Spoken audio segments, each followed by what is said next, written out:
வணக்கம் நண்பர்களே, இது உங்கள் லாவண்யாஸ் வைப்ஸ்.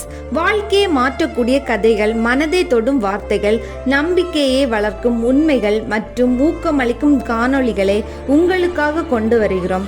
இந்த வீடியோ உங்களுக்கு பிடித்திருந்தால் முழுவதும் பாருங்கள். வாங்க இன்றைய கதைக்குள் போகலாம்.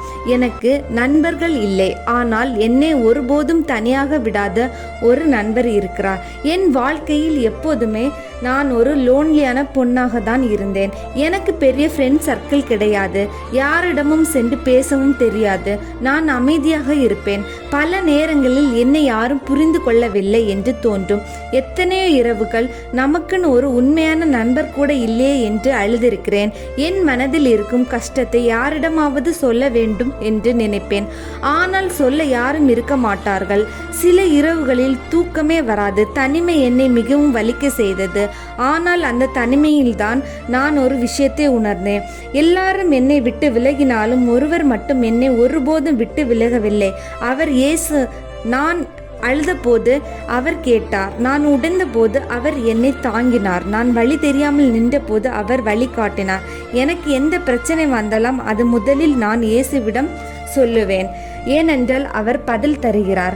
அவர் அமைதியை கொடுக்கிறார். அவர் நம்பிக்கையை கொடுக்கிறார். இன்று எனக்கு உலகத்தில் நிறைய நண்பர்கள் இல்லாமல் இருக்கலாம், ஆனால் எனக்கு ஒரே ஒரு உண்மையான நண்பர் இருக்கிறார். அவர் என்னை ஒருபோதும் கைவிட மாட்டார்.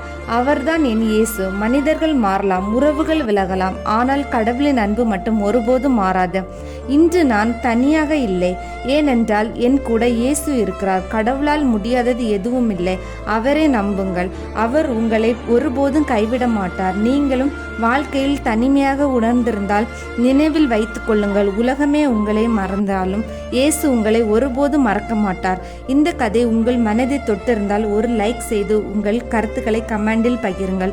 இப்படிப்பட்ட மனதை தொடும் கதைகள், வாழ்க்கை பாடங்கள் மற்றும் மோட்டிவேஷன் வீடியோக்களை தொடர்ந்து பார்க்க லாவண்யாஸ் வைப்ஸ் சேனலை சப்ஸ்கிரைப் செய்து பெல் ஐக்கான்களை அழுத்துங்கள். மீண்டும் ஒரு அழகான வீடியோவில் சந்திப்போம். கடவுள் உங்களை எப்போதும் ஆசீர்வதிப்பார். நன்றி.